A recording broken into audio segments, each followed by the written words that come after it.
आज उज्जैन अगर लगभग 75 वर्ष, आजादी को 77 वर्ष हो गए, जी। पहली बार नेशनल हाईवे से जुड़ा है और हमको लगभग 10,000 करोड़ से ज्यादा की सौगातें दी है माननीय उन्होंने। प्रधानमंत्री जी ने उज्जैन को दी। हुँ। मैं जब पहली बार चुनाव लड़ रहा था लोकसभा का पिछली बार, तब लोग हमारे यहाँ 90 के दशक में हीरा मिल, विनोद मिल, इंदौर टेक्सटाइल मतलब मिलें हुआ करती थी, पर धीरे धीरे वो सब समाप्त हो गया। लोगों का ये था कि भाई इतने सांसद बने लेकिन कोई रोजगार का यहाँ पे नहीं है, आप यहाँ पे इंडस्ट्री लाओ। जी।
होना थी कि नहीं, कुछ करना है, कुछ करके दिखाना है।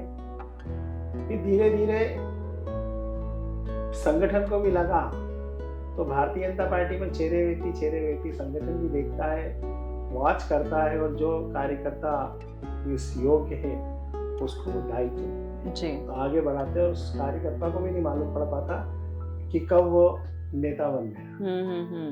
तो इस प्रकार से हमारी यात्रा चली।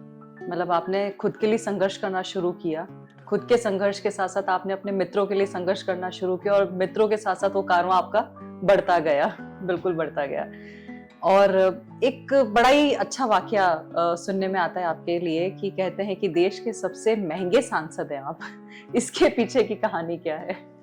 हाँ सही, ये बात सही है बिल्कुल कि नितिन गडकरी जी जब उज्जैन आए जी। एक कार्यक्रम में, सभा में उन्होंने मुझसे ऐसे ही पूछा कि यार तुम्हारा वजन कितना है? मेरा इतना है। जी। तो मेरा वजन भी इतना इससे था, पर आज मैं 98 केजी का हो गया हूँ। तो उन्होंने एकदम भाषण में देते देते मेरी तरफ देखते बोले कि अगर अनिल फिरोजी अगर 1 किलो वजन कम करते हो तो मैं आपके उज्जैन आलोट संसदीय क्षेत्र के विकास के लिए 1,000 करोड़ रुपए पर केजी दूंगा। जी। तो मोदी जी का एक नारा है फिट इंडिया। जी। वो काफी हमारी चिंता पालते हैं। एक परिवार के जो मुखिया होते हैं वैसे वो हमारे स्वास्थ्य की भी चिंता पालते हैं। जैसे आजकल मोदी का परिवार बहुत ज्यादा चलन हो बिल्कुल गया पूरा है। परिवार, वो जी। अपना परिवार ही मानते हैं। तो जी। हम सांसदों को भी वो बिल्कुल परिवार के सदस्य मानते हैं, तो वो बड़ी चिंता करते हैं कि वजन कब करेगा, वजन कम कर, फिट इंडिया, और फिट रहोगे तो स्वस्थ रहोगे तो इंडिया फिट रहेगा। तो और एक शब्द और है उनका कि आपदा को अवसर में बदलो, पर आपदा नहीं थी जी। पर एक अवसर मिला मुझे। जी। यार अगर मैं वजन कम करता हूँ तो मेरे क्षेत्र को इतना विकास का पैसा मिलेगा, तो मैंने उसको अवसर में बदल के और बिल्कुल ठान लिया। जी। और मैंने लगभग 40 केजी कम करा वजन। तो गडकरी जी भी एकदम आश्चर्यचकित रह गए कि अरे 40 किलो। उन्हें तो भारी पड़ गया होगा 40,000 करोड़ मेरे क्षेत्र के विकास के लिए मुझे जुनून जी जी कि मेरे उज्जैन आलोट संसदीय क्षेत्र का विकास होना चाहिए, और उस जुनून को हमारे शीर्ष नेताओं ने भी देखा जी। और मुझे बड़ा गर्व है कि माननीय प्रधानमंत्री श्रीमान नरेंद्र मोदी जी ने भी उज्जैन के लिए काफी कुछ, हमको बहुत सारी सौगातें दी हैं जी। गडकरी जी ने भी दी हैं। आज उज्जैन अगर लगभग 75 वर्ष, आजादी को 77 वर्ष हो गए जी, पहली बार नेशनल हाईवे से जोड़ा है, और हमको लगभग 10,000 करोड़ से ज्यादा की सौगातें दी है उन्होंने, प्रधानमंत्री जी ने उज्जैन को दी। मैं जब पहली बार चुनाव लड़ रहा था लोकसभा का पिछली बार, तब लोग हमारे यहाँ 90 के दशक में हीरा मिल, विनोद मिल, इंदौर टेक्सटाइल मतलब मिलें हुआ करती थी, पर धीरे धीरे वो सब समाप्त हो गया। लोगों का ये था कि भाई इतनी बार सांसद बने लेकिन कोई रोजगार का यहाँ पे नहीं है, आप यहाँ पे इंडस्ट्री लाओ जी। ये जब मैंने चुनाव जीता और मोदी जी से मैंने आग्रह करा, तो हमारे विक्रम उद्योगपुरी इंडस्ट्री एरिया आया जी।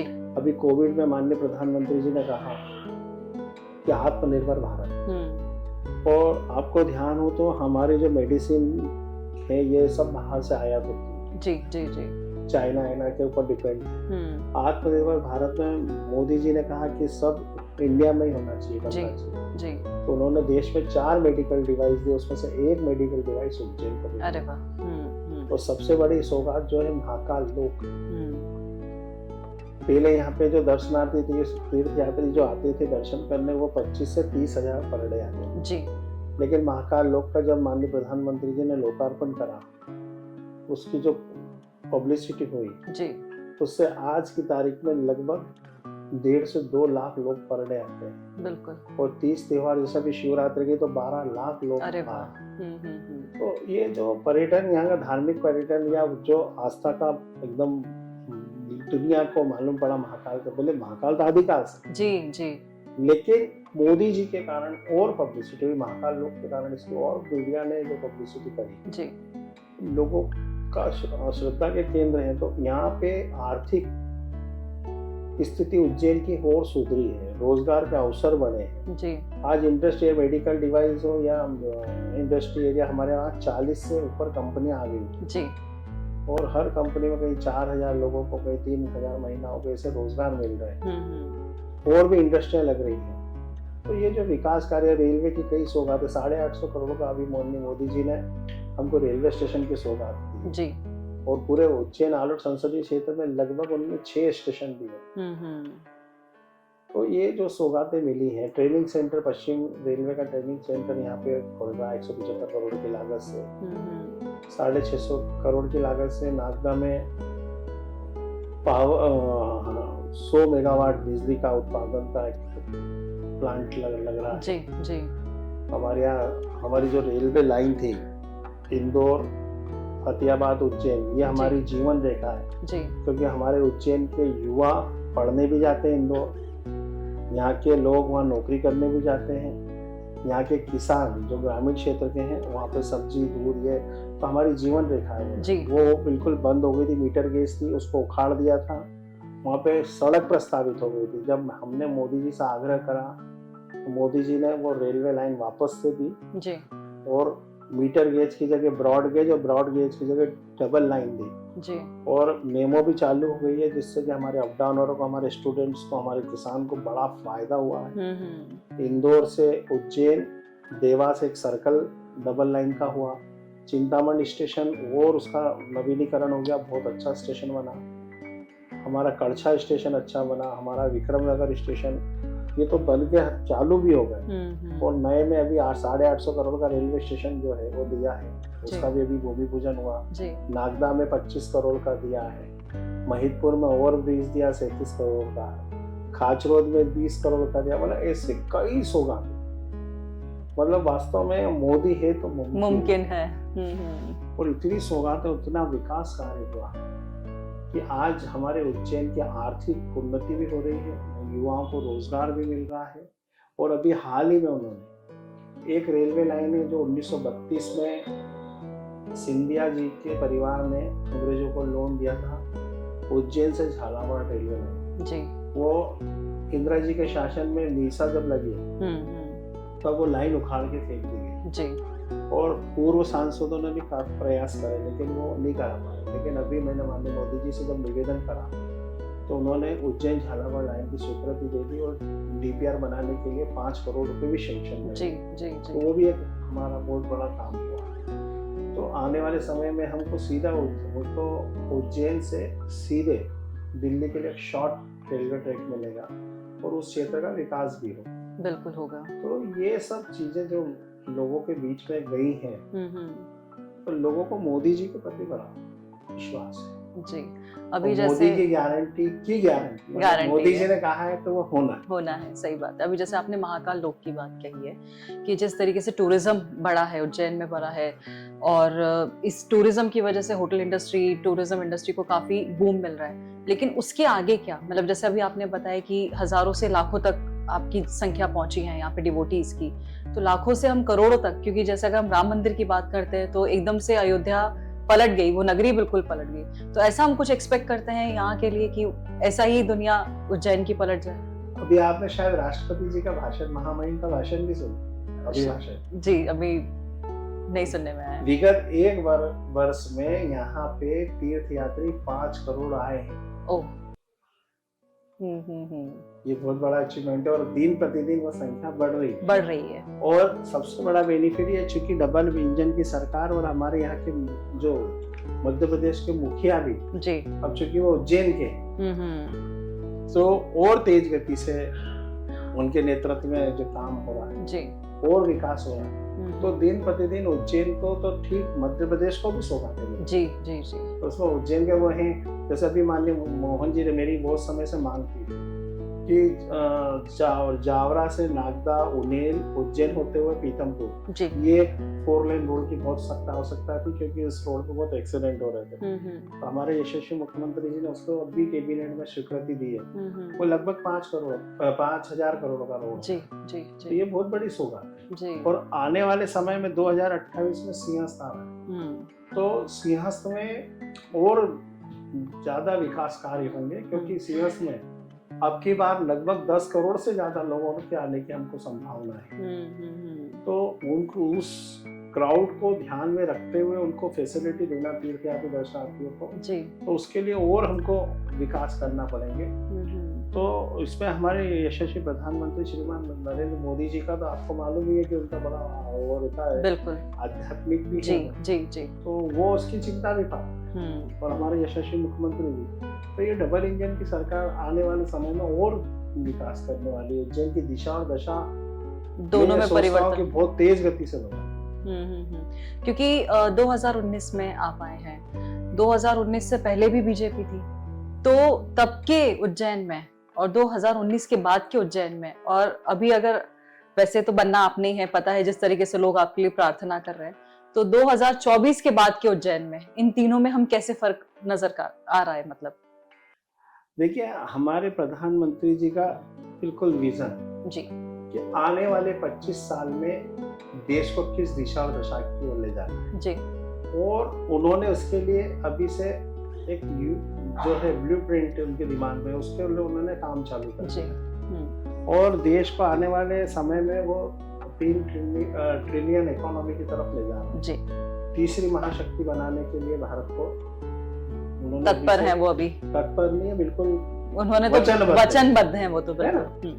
तो उसी प्रकार जब हमारे नेता का 25 साल का आगे का विजन है जी तो स्वाभाविक है कि हम उनकी छत्र छाया में उनके नेतृत्व में काम कर रहे हैं। तो हमारा भी विजन जी जी कि आने वाले 25 साल में हमको उज्जैन आलोट संसदीय क्षेत्र को तो ठीक है आसपास के क्षेत्र को भी कैसे विकसित करना, मध्य प्रदेश को कैसे लेके जाना जी।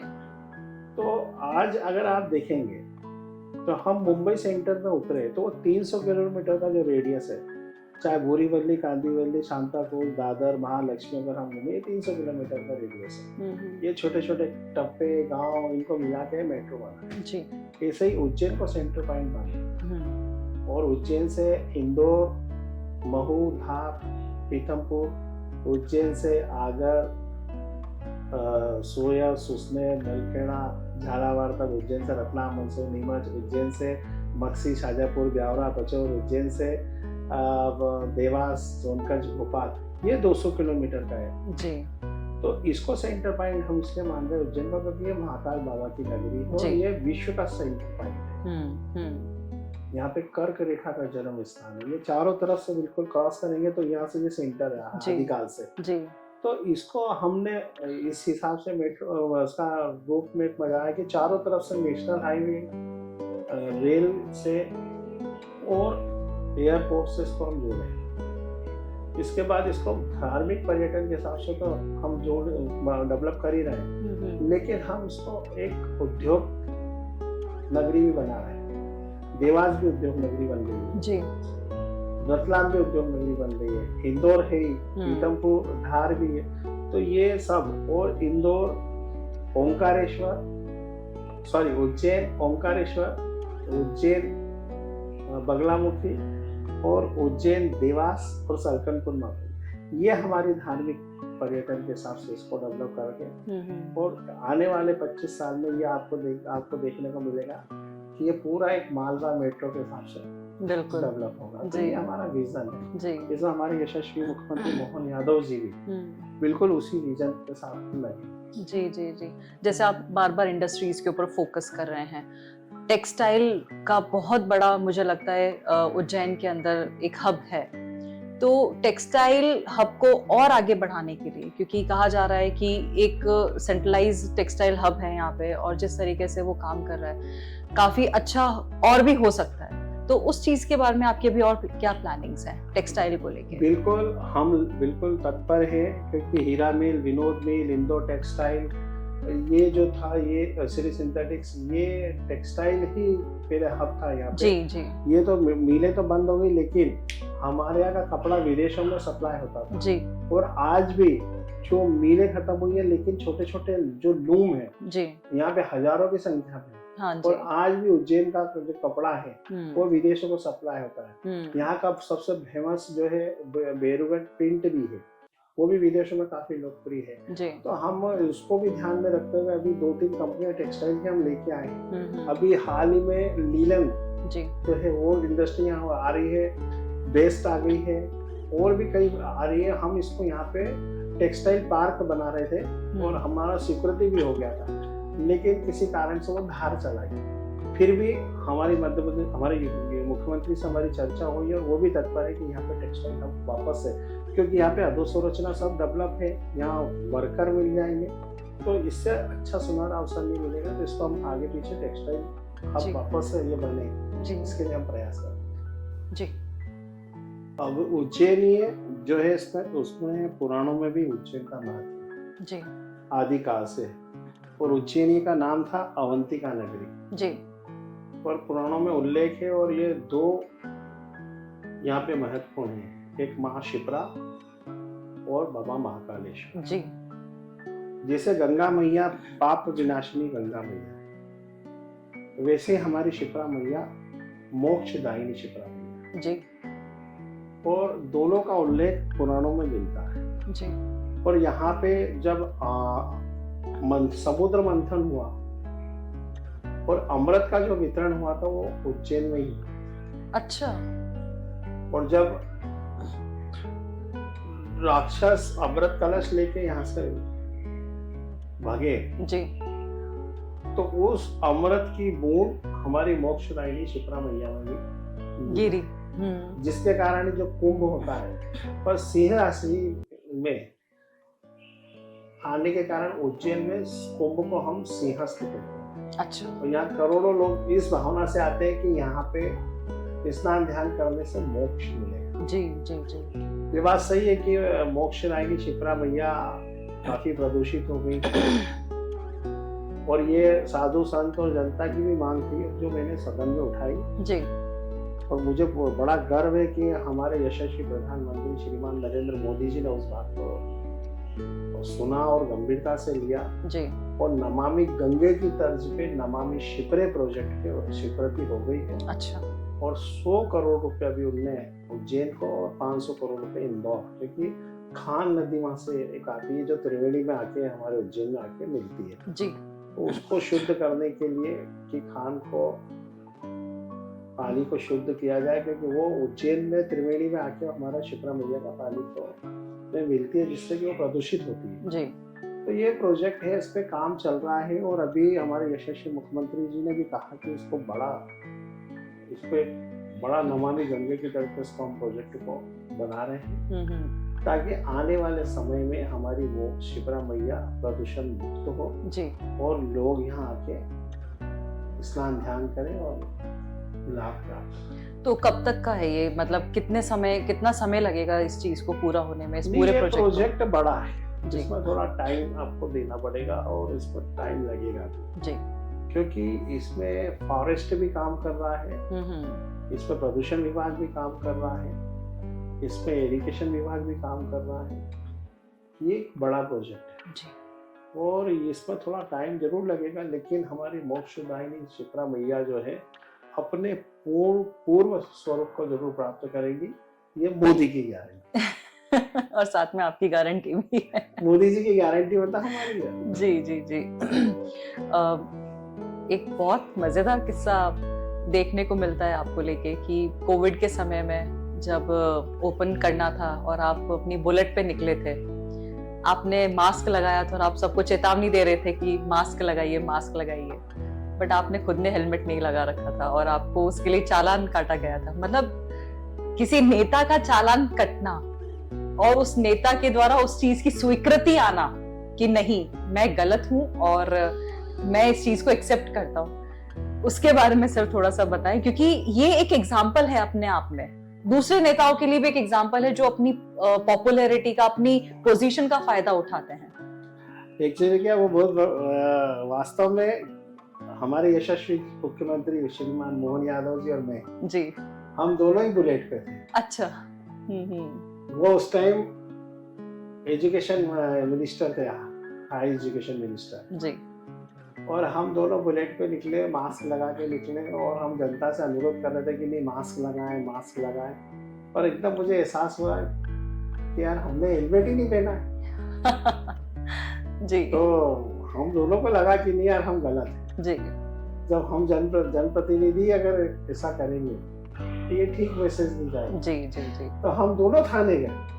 अच्छा, आप खुद से गए? खुद से गए, हमारा चालान नहीं काटा। जी जी जी। हम थाने गए, यातायात थाने गए जी, और हमने उनको बोला कि यार हमसे ये गलत हुआ, तो आप हमारा चालान बनाए। आपने उल्टी गंगा बहा दी सर? हाँ, तो वो एकदम आश्चर्यचकित हो गए, बोले सर कोई दिक्कत नहीं। मैं नहीं, एक मैसेज हम गलत है, अगर हम ही ऐसा करेंगे, जनता के प्रति हम जवाब देंगे। जी जी। जनता हमको देखती है, हम जो करते हैं उसका पालन करती है। जी। जब हम ही गलत करने लगेंगे तो वो मैसेज ठीक नहीं है। जी जी जी। तो हमने वहाँ मैंने चालान बनवाया, चालान काटा हमने। बिल्कुल। फिर मैंने वहीं अपना घर से हेलमेट मंगाया और हेलमेट पहन के हम दोनों वहाँ से। पर सर सच में ये अपने आप में एक बहुत बड़ा एग्जाम्पल है, आप जैसे दूसरे नेताओं को लेके भी या जो एक पोजीशन होल्ड करते हैं उनके लिए भी, क्योंकि आम जनता का भी क्या होता है, अगर जैसे ही पकड़े जाते हैं वो फटाफट फोन निकालते हैं कि कौन है जिनको हम फोन कर सकते हैं कि भाई चालान ना कटे। आपने उल्टी गंगा बहा दी, आपने जो एग्जाम्पल सेट किया इस चीज को लेके कि नहीं, रूल इज रूल, और हमारे नेता ही अगर रूल फॉलो कर रहे हैं तो ऑब्वियसली कि पीछे वाली जनता को तो करना ही चाहिए, बिल्कुल करना चाहिए। बहुत अच्छा लगा सर ये चीज सुन के। नहीं, इसके पीछे देखिए जो नेतृत्व देता है उससे हम सीखते हैं। जी। आज भारत में दुर्घटनाएं, सड़क दुर्घटनाएं काफी बहुत ज्यादा होती है और काफी लोग असमय काल के ग्रास बनते हैं। जी। हमारे यशस्वी प्रधानमंत्री जी की सोच है कि इसको कम करना है, इसको रोकना ही है, और वो बराबर कई बार कह चुके कि हेलमेट लगाया करें, कई बार उन्होंने आग्रह भी करा जी। तो मुझे भी लगा कि जब हमारे प्रधानमंत्री इतनी गंभीरता से, तो मैं ही गलती करूंगा जी, ये ठीक नहीं जी जी जी। तो मुझे लगा कि नहीं, मुझे अपना चालान बनाना चाहिए, और उस दिन से मुझे बाइक चलाने का शौक जी, तो मैं बराबर हेलमेट पहन के ही निकलता हूँ जी।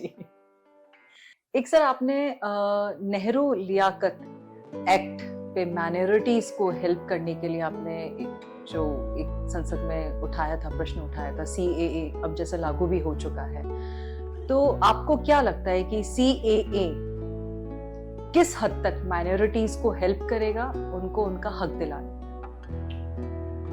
सीएए को गलत तरीके से परोसा गया लोगों के द्वारा, जी कुछ स्वार्थी तत्वों के द्वारा। जी ये उन लोगों के लिए है जो पाकिस्तान में है, हिंदू हैं, ईसाई हैं, अनुसूचित जाति के हैं, जनजाति के हैं, जैन हैं, और उनको वहां पे जबरदस्ती धर्मांतरण किया जाता है, उनको प्रताड़ित किया जाता है। अगर वो भारत में लौटना चाहते हैं जी तो उनको नागरिकता देना चाहिए। ये मानवता है। हम वासुदेव कुटुंब की बात भी करते हैं जी। उनके लिए और कौन सा देश होगा। तो ये गलत तरीके से कुछ तत्वों द्वारा इसको कि अरे इससे ये ऐसा हो जाए, माइनॉरिटी को ऐसा हो जाएगा, नहीं। जो वास्तव में वहां पे आज पाकिस्तान में माइनॉरिटी कौन है? हिंदूज हैं। तो उनको अगर हम भारत में अगर वो आना चाहते हैं या उनको नागरिकता मिल रही है तो क्या जैन है वो माइनॉरिटी है जी, अनुसूचित जाति के लोग हैं, कहाँ जाएंगे जी? ये प्रधानमंत्री जी की बहुत बड़ी सोच है। जी तो ये अब जनता को धीरे धीरे इसका समझ में आया। जी जी जी। हालांकि लगता है जनता समझती भी थी, लेकिन उनको गुमराह किया जाता है, मतलब हमेशा कुछ स्वार्थी तत्वों के द्वारा जी राजनीतिक संगठन है जो इसको गलत तरीके से प्रस्तुत जी जी जी जी जी।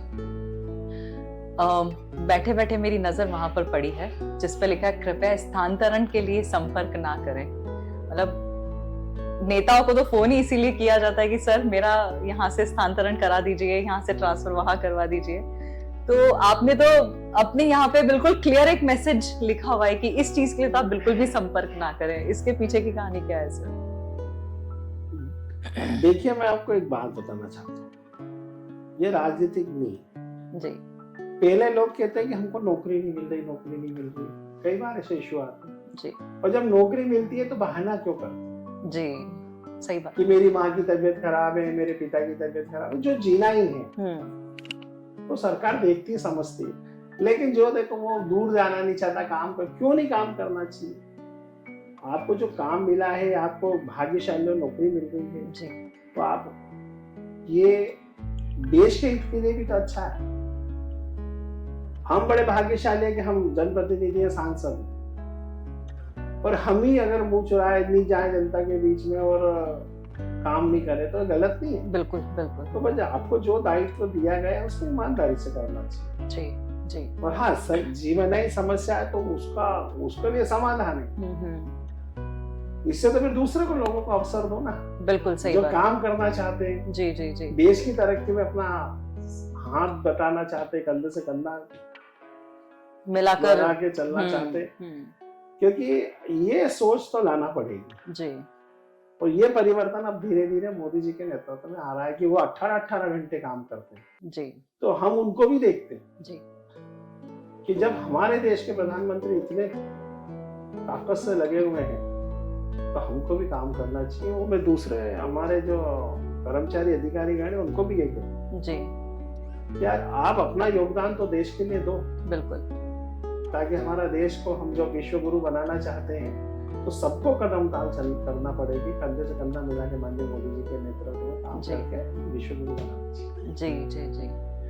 और आप आज के समय में विपक्ष को कहाँ खड़ा पाते हैं? आपको क्या लगता है कि, क्योंकि हमेशा ये कहा जाता है कि पक्ष जैसा भी हो लेकिन एक मजबूत विपक्ष का होना बहुत ज्यादा जरूरी है, तो आपकी क्या राय है आपके विपक्ष को लेके? बिल्कुल सही है, विपक्ष मजबूत होना चाहिए, विपक्ष का अध्ययन होना चाहिए, मुद्दों पे बात होना चाहिए, हंगामा होना, शोर शराबा होना और लोकसभा नहीं चलने देना, ये आजकल विपक्ष का एक शौक हो गया जी, जिसमें करोड़ों और जो जनता है हमारे देश की 130 करोड़ जनता का जो पैसा है जी वो खर्च होता है जी, और उनकी समस्याओं के लिए बात उठाना चाहिए, उनके समाधान की बात होना, उनकी उन्नति की बात होना चाहिए। पर वहां पे ये देखने में आया कि विपक्ष के पास मुद्दे ही नहीं है, विपक्ष मुद्दा विहीन है जी जी जी, और वो सिर्फ और सिर्फ हंगामा करके लोकसभा चलने नहीं देना चाहती, जिससे हम जैसे नए सांसदों को भी बड़ा दुख होता है कि हम तैयारी करके जाते जी, हम हमारे क्षेत्र की समस्याओं को लेके जाते हैं कि हमको वहाँ पे हम उठाएंगे, उनका समाधान होगा, या हमारी कोई ऐसी योजना है जिसको हम वहाँ पे रखेंगे तो वहाँ से हमको कुछ आश्वासन मिलेगा। लेकिन अभी बीच में ये देखने में आया कि विपक्ष मुद्दे विहीन है, इनके पास कोई मुद्दे नहीं है और कोई अध्ययन भी नहीं है। जी जी। तो विपक्ष होना चाहिए, लेकिन विपक्ष ये अभी तो बिल्कुल कोई मुद्दे ही नहीं है उनके पास। जी जी जी। क्योंकि मोदी जी के जो काम है, मोदी जी का जो विजन है, उसको जनता देख भी रही है और समझ भी रही है, और जनता मोदी जी के इसलिए साथ है। जी, दिखता भी है वो, मतलब वो जमीन पे दिख रहा है। बिल्कुल। जैसे मैंने कहा आपसे कि मोदी की गारंटी की गारंटी, कांग्रेस 75 साल में कांग्रेस ने लगभग 55 से 60 साल यहाँ राज्य करा देश में जी। और उन्होंने एक ही मुद्दा दिया कि गरीबी हटाएंगे, मालूम पड़ा गरीबी हट गया।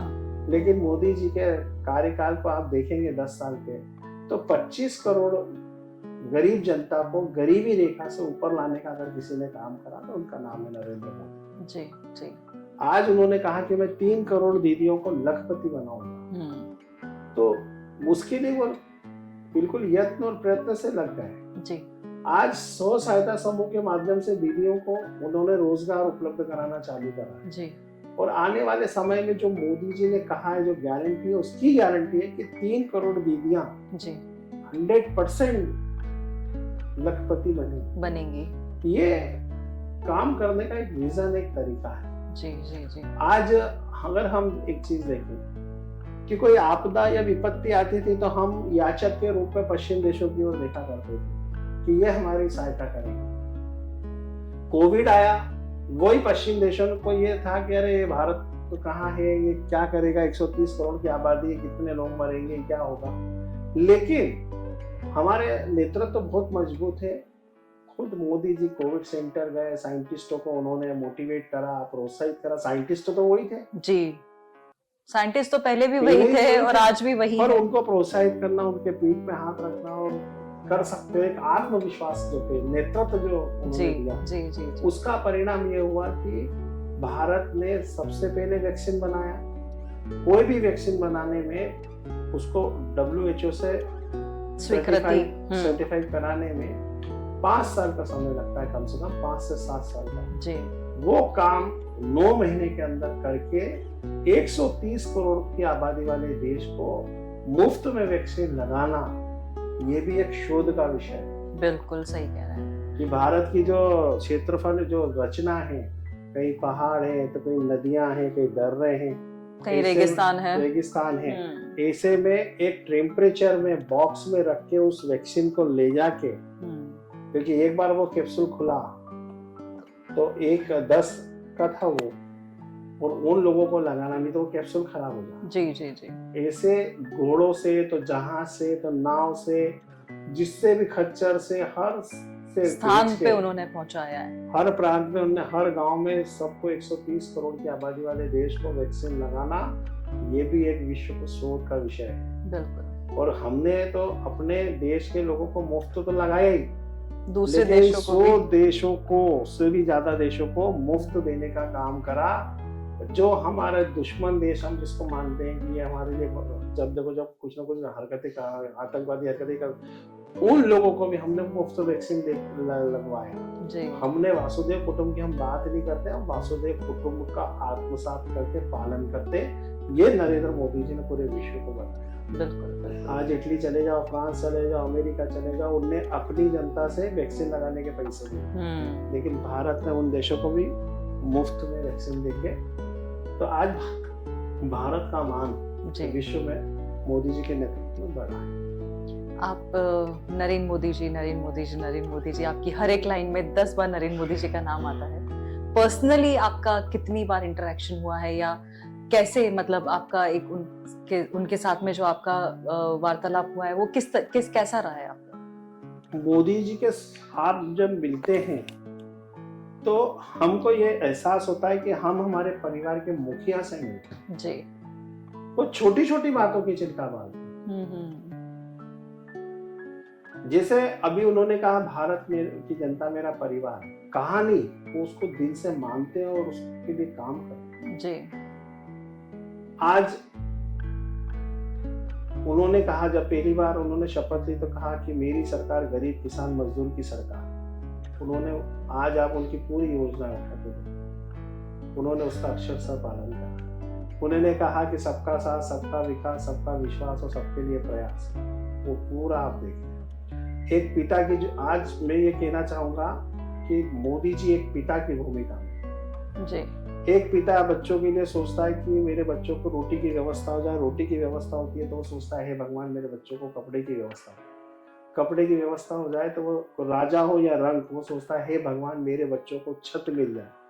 तो रोटी, कपड़ा, मकान ये देने का काम अगर किसी ने करा तो उनका नाम है नरेंद्र जी जी जी। और उससे आगे बढ़ के एक पिता जब वो सोचता है कि मेरे परिवार को कोई दुख तकलीफ, बीमार दुखी हो जाए तो उनका अच्छे से अच्छा इलाज हो जाए, तो 5 लाख तक का जो आयुष्मान कार्ड का इलाज है, अच्छे से अच्छा अस्पताल में इलाज कराने की अगर किसी ने व्यवस्था करी तो उनका नाम है नरेंद्र मोदी। तो ये बात जब मैं कह रहा हूँ तो आपको भी एहसास हो रहा होगा कि वास्तव में एक पिता की भूमिका में, एक परिवार के मुखिया की भूमिका में जो अपने परिवार का ध्यान रखते हैं जी।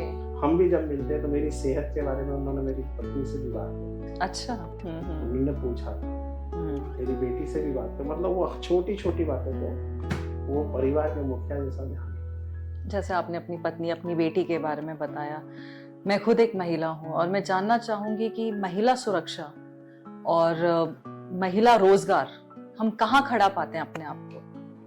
जो आप महिला हैं, हमारी बहन बेटी हैं, आप ये देखो 27 साल से जो महिला आरक्षण का बिल पेंडिंग था जी, उसको कौन लेके आया?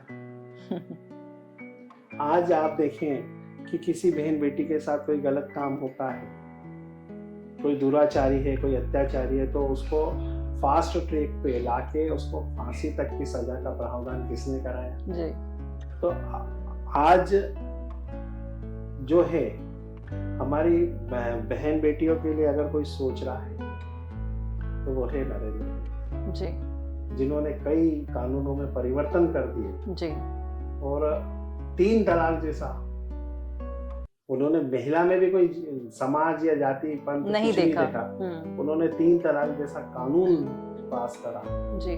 तो हमारी मुस्लिम बहनों को भी सुरक्षित करने का काम, मुस्लिम बहन बेटियों को सुरक्षित करने का काम करा जी जी। तो आज मोदी जी जो है वो बहन बेटियों का बड़ा आदर करते हैं, उनका सम्मान करते हैं, उनकी रक्षा के लिए कानून बना रहे हैं और उनको बहन बेटियों को आगे भी बढ़ा रहे हैं। और आप उसमें उदाहरण देखेंगे कि हमारे वित्त मंत्री श्रीमती सीतारमण जी की, उनकी टीम की वित्त मंत्री है जी जी। ये मोदी जी की सोच जी, बिल्कुल सही है। जो उनके बहन बेटियों, माँ के प्रति जो उनका सम्मान है वो उनको दिखता है। सर, एजुकेशन सिस्टम का क्या मतलब, अगर हम लोग जैसे देखते हैं कि आरक्षण की बात की आपने, महिला सम्मान, महिला सुरक्षा, इन सब में हमने बात की है अभी तक, एजुकेशन सिस्टम में हम अपने आप को कहाँ पे खड़ा पाते हैं? देश में आजादी के बाद 3 बार एजुकेशन को बदलने के लिए, बदलाव के लिए प्रस्ताव आए गए, लाए गए जी, लेकिन उसको बदलने की किसी ने हिम्मत नहीं करी जी।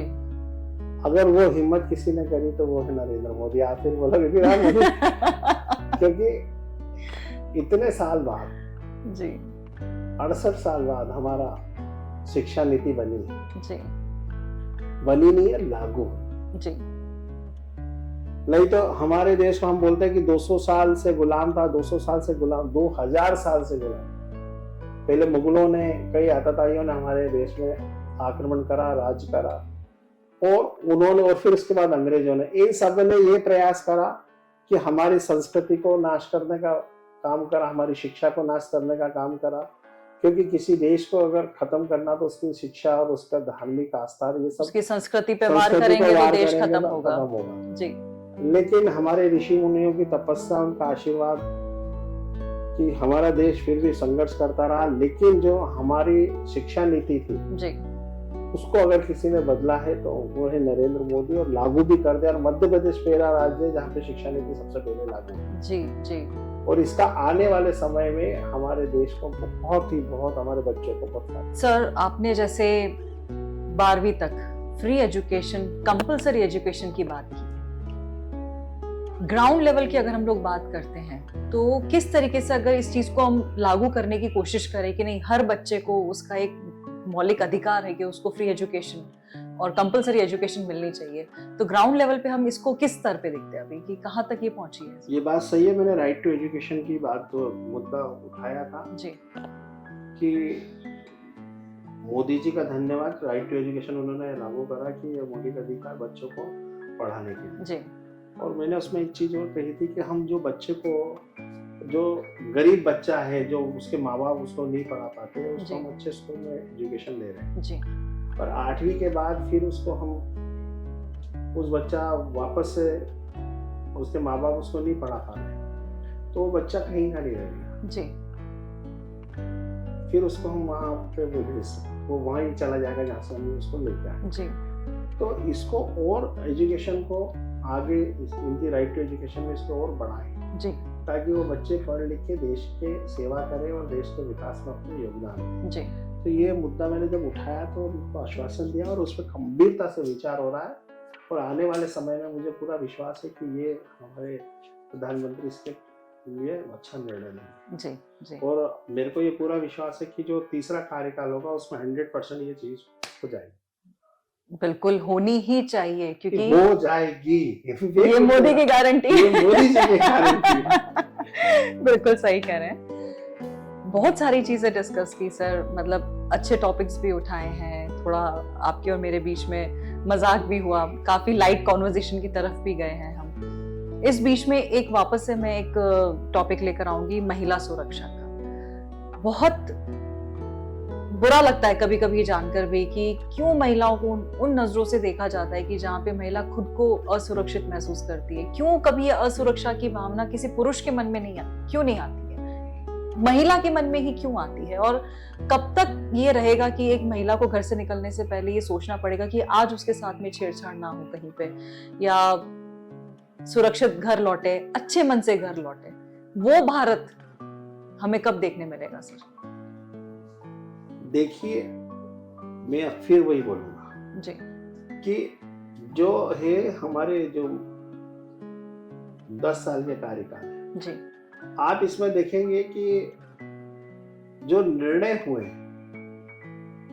कि नगर पालिका, नगर पंचायत, इनमें 50% आरक्षण दिया जी, कि महिलाओं का प्रतिनिधित्व आगे आए। इसी 27 साल से जो पेंडिंग बिल था महिला बिल, उसको लेके आए जी, सर्वसम्मति से, उसको हमने पास करा जी, कि महिलाओं का और प्रतिनिधित्व भी बढ़े ताकि महिलाएं आगे बढ़े। जी, जो 27 साल से पेंडिंग था, किसी न किसी बहाने से उसको रोका जा रहा था। जी, 3 तलाक का जो बहन बेटियां, मुस्लिम बहन बेटियां जो प्रताड़ित हो रही थी, उनकी सुरक्षा के लिए हम लेके आए।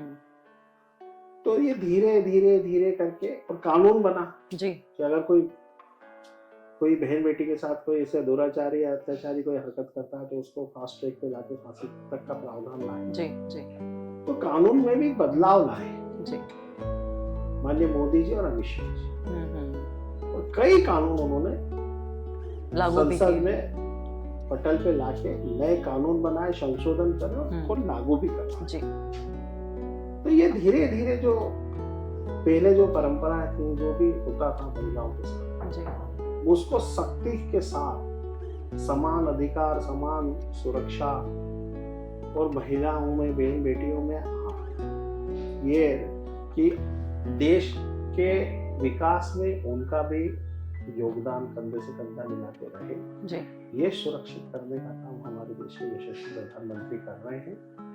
और मैं तो बड़ा आश्चर्यचकित हूँ कि जब मैं हैदराबाद में गया जी, तो वहाँ पे मैंने देखा था कि वहाँ साइंटिस्ट सब बहन बेटियां थी। जी, जी, जी, तो हमारे सांसदों को विश्वास ही नहीं हुआ, तब मैंने उनसे बोला कि ये सब साइंटिस्ट है जो मिसाइलें बना रही थी। जी, जी, जी, कोई 250 किलोमीटर मारक क्षमता, कोई 50 किलोमीटर मारक क्षमता, 200 किलोमीटर मारक क्षमता, 700 किलोमीटर, तो सब सांसद, उसमें हमारी महिला सांसद भी थी, वो आश्चर्यचकित रही। जी, जी, जी, तो ये मोदी जी का ही तो चमत्कार है। बिल्कुल सही कह रहे हैं।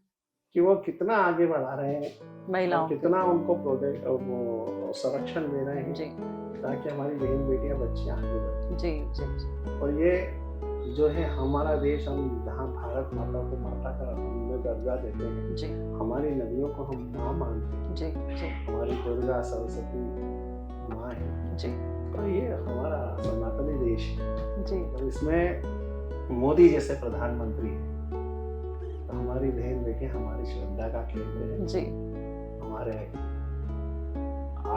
मान है, सम्मान है, हमारा अभिमान है। बिल्कुल सर, बहुत अच्छा लगा सुनकर। तो आज हम थे अनिल जी के साथ में उज्जैन में, जहाँ पर हमने महिला सुरक्षा के बारे में बात की, हमने शिक्षा के बारे में बात की, जहाँ पे बच्चों को 12वीं तक की एक कंपलसरी फ्री एजुकेशन की हमने बात की है। आज रोजगार से रिलेटेड बात की है, इंडस्ट्रीज, टूरिज्म, मतलब ऐसा कोई टॉपिक नहीं होगा जो हमने आज अनिल जी के साथ में डिस्कस नहीं किया है, और हर डिस्कशन का जो एक उत्तर निकल कर आया है। सर, आपका बहुत बहुत धन्यवाद, आपने हमें समय दिया, और 2019 की तरह 2024 भी आप लोगों की प्रार्थनाएं लगें और आप फिर से आएं, और चुनाव जीतने के बाद में हमें फिर मौका मिले आपका एक इंटरव्यू लेने का, कि जिसमें हम जाने कि आगे उज्जैन के लिए और क्या क्या है। जब वो पोटली खुलेगी 2024 वाली, तो हम जानना चाहेंगे कि उज्जैन की जनता अब अगली तीसरी बारी फिर प्रार्थना किस हद तक करती है। बिल्कुल, नमस्कार सर। द जिद्दी दिल, आज एक और जिद्दी दिल हमने सुना, उनके अनुभवों को हमने महसूस किया, और इसी जिद्दी दिल के साथ में हम और जिद्दी दिल लेकर आएंगे आपके सामने। Thank you.